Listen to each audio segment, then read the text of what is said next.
Meu irmão, minha irmã, mais uma vez estamos conectados em nosso canal no YouTube para meditarmos a palavra de Deus, falar sobre as maravilhas que Deus realiza em nossa vida e que tem realizado no nosso cotidiano. Hoje a igreja celebra a solenidade de Cristo Rei e Senhor do Universo. Com essa solenidade nós encerramos o ano litúrgico, no qual nós celebramos os principais passos de nossa fé. Com a festa de Cristo Rei, o ano litúrgico se encerra e começa com o primeiro domingo do Advento, um tempo novo, um ano litúrgico novo em nossa igreja. As leituras nos falam desse Rei e esse Senhor e do seu reino. O reino de Deus é uma realidade que Jesus semeou, que os discípulos são chamados a edificar na história e que terá o seu tempo definitivo no mundo que há de vir. Apresentam 3 aspectos da realeza de Cristo na liturgia de hoje. Na primeira leitura, Deus se revela como um rei pastor, totalmente dedicado ao bem de suas ovelhas. A gente vê, segundo o profeta Ezequiel, capítulo 34, versículo de 11 a 17. O profeta Ezequiel, depois de denunciar os maus pastores que exploraram e abusaram do povo e o conduziram por caminhos de morte e de desgraça, até a catástrofe final de Jerusalém e o seu exílio, então o profeta consola o povo com uma mensagem de esperança. Deus será o bom pastor que libertará e reconduzirá as ovelhas dispersas para a terra prometida. Essa profecia se cumpre em Jesus, o bom pastor. No Salmo 23 ou 22, o salmista nos fala da beleza do pastoreio e nos mostra como a ovelha que confia no seu pastor encontra vida, segurança e paz no Senhor. Na segunda leitura, na primeira carta aos Coríntios, capítulo 15, versículos de 20 a 28, São Paulo apresenta um rei soberano, vencedor da morte e do pecado, estabelecendo uma realeza universal. Paulo explica o senhorio universal, a sabedoria e a realeza de Cristo ressuscitado, que é a primícia de todos os que morreram. Com o Evangelho, no capítulo 25 de São Mateus, versículo 31 a 46, ele mostra um rei juiz. Costumamos crer que o julgamento final só acontecerá no fim dos tempos. A parábola apresenta o Filho do Homem sentado no trono, separando as pessoas como o pastor separa as ovelhas dos cabritos. Ele sabe discernir os justos e os injustos. Ele não julga nem condena. É a pessoa que se julga e se condena pelas obras de misericórdia que realizou ou não realizou.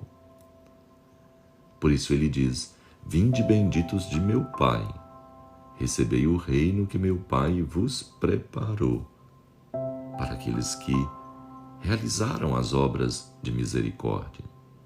Mas também diz: afastai-vos de mim, malditos, ide para o fogo eterno, aqueles que não realizaram as obras de misericórdia. Essa cena não é uma descrição fotográfica do juízo final, mas é uma catequese que nos revela que o amor aos irmãos é uma condição essencial para fazer parte do reino de Deus. Cristo protege os necessitados e se identifica com eles. Quem seriam as ovelhas e quem seriam os cabritos? Às vezes nós nos deparamos ou nos comportamos como ovelhas e às vezes como cabritos. Que o Senhor misericordioso nos transforme a todos em suas ovelhas.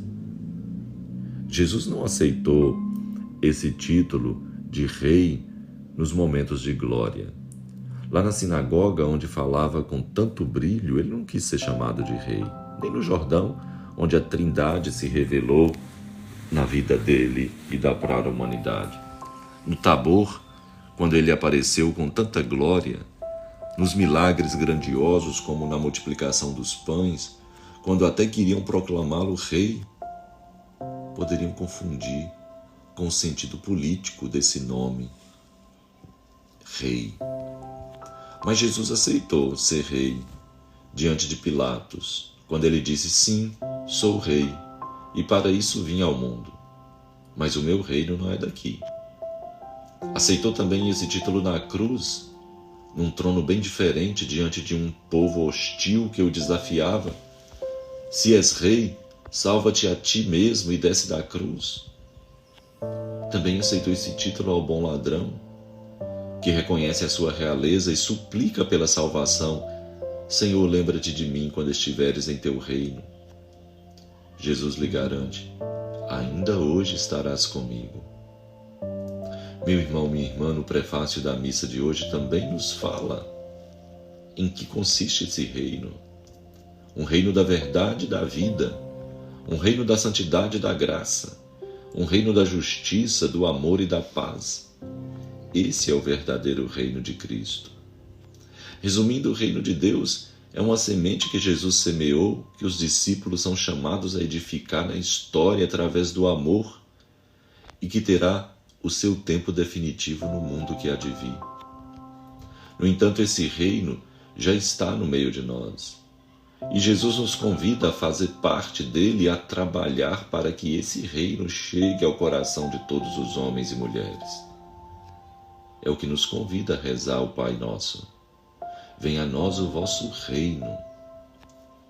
A igreja hoje também, ela recorda o dia do leigo. É a vocação de todo cristão viver o batismo no meio do mundo, trabalhando para a transformação de uma sociedade mais justa e fraterna, anunciando o reino definitivo. Meu irmão, minha irmã, estamos conscientes de sermos concidadãos desse reino de Deus? Jesus reina de fato em nosso coração? Trabalhamos para que esse reino chegue ao coração de todos os homens e mulheres? Renovemos a nossa fé nessa verdade. Somos cidadãos desse reino, cidadãos do reino de Jesus de Nazaré. Louvado seja nosso Senhor Jesus Cristo,